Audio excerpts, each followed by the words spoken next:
വയനാട് ദുരന്തത്തിൽ കേന്ദ്രത്തെയും ആഭ്യന്തരമന്ത്രി അമിത്ഷായെയും രൂക്ഷമായി വിമർശിച്ച് മുഖ്യമന്ത്രി പിണറായി വിജയൻ. ദുരന്തം നേരിട്ട മറ്റു സംസ്ഥാനങ്ങളെ സഹായിച്ചിട്ടും കേരളത്തെ അവഗണിക്കുന്നുവെന്ന് മുഖ്യമന്ത്രി. സ്മാർട്ട് സിറ്റി പദ്ധതിയിൽ നിന്ന് ഒഴിവാക്കിയ ടീകോമിന് നൽകുന്നത് നഷ്ടപരിഹാരമല്ലെന്നും വിശദീകരണം.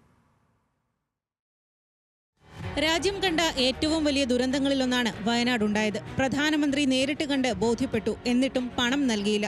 പ്രകൃതി ദുരന്തങ്ങൾ നേരിട്ട മറ്റു സംസ്ഥാനങ്ങൾക്ക് കേന്ദ്രം നൽകിയ സഹായങ്ങൾ വാർത്താസമ്മേളനത്തിൽ മുഖ്യമന്ത്രി എണ്ണിപ്പറഞ്ഞു. കേന്ദ്ര അവഗണനയ്ക്ക് പിന്നിൽ രാഷ്ട്രീയമുണ്ടെന്നും കേന്ദ്ര ആഭ്യന്തരമന്ത്രി തുടർച്ചയായി വസ്തുതാവിരുദ്ധ പ്രസ്താവനകൾ നടത്തുന്നുവെന്നും മുഖ്യമന്ത്രി കുറ്റപ്പെടുത്തി. മറ്റ് സംസ്ഥാനങ്ങളുമായി താരതമ്യപ്പെടുത്തിയാൽ എന്ത് കുറവ് അത് ചൂണ്ടിക്കാണിച്ചാൽ നമ്മളെന്തെങ്കിലും തിരുത്തേണ്ടതെങ്കിൽ തിരുത്താം. നമ്മളെന്തെങ്കിലും തിരുത്താനുണ്ടെങ്കിൽ അതല്ലേ പറയേണ്ടത്. അതിന് വസ്തുതാവിരുദ്ധമായ കാര്യങ്ങൾ പറഞ്ഞ് ആളുകളുടെ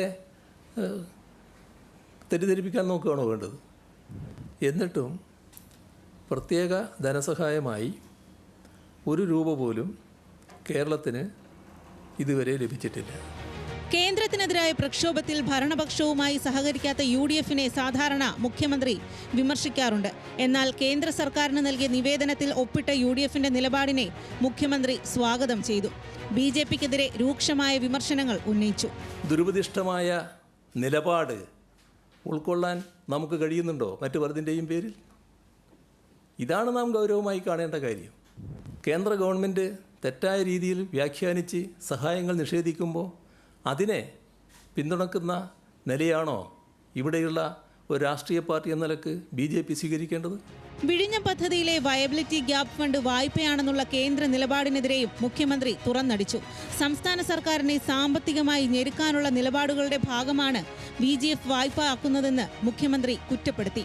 സ്മാർട്ട് സിറ്റി പദ്ധതിയിൽ നിന്ന് ഒഴിവാക്കിയ ടീകോമിന് നഷ്ടപരിഹാരം നൽകുമെന്ന IT വകുപ്പിന്റെ ഉത്തരവ് മുഖ്യമന്ത്രി വാർത്താസമ്മേളനത്തിൽ തിരുത്തി. ടീകോമിന്റെ 84% ഓഹരി കണക്കാക്കി പണം തിരികെ നൽകുകയാണ് ചെയ്യുന്നത്. കരാർ പ്രകാരം നടപ്പാക്കേണ്ട കാര്യങ്ങളൊന്നും ടീകോം ചെയ്തിട്ടില്ല. സംസ്ഥാനത്തിന്റെ സ്വപ്ന പദ്ധതി പകുതി പോലും ആകാതെ നിലച്ചു.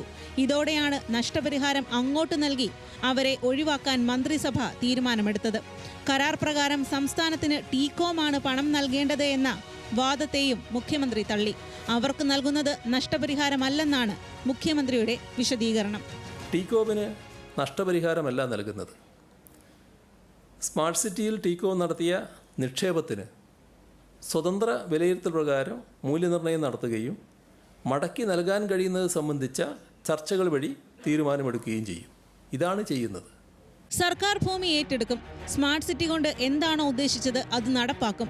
പണം അവർക്ക് അങ്ങോട്ട് നൽകാനുള്ള തീരുമാനത്തിന്റെ കാരണം UAE-യും കേരളവും തമ്മിലുള്ള നല്ല ബന്ധമാണെന്ന് മുഖ്യമന്ത്രി വാർത്താസമ്മേളനത്തിൽ പറഞ്ഞുവെച്ചു. ഭൂമി കച്ചവടം ആണെന്ന പ്രതിപക്ഷ ആരോപണത്തെയും മുഖ്യമന്ത്രി വാർത്താസമ്മേളനത്തിൽ തള്ളിക്കളഞ്ഞു. ന്യൂസ് മലയാളം, തിരുവനന്തപുരം.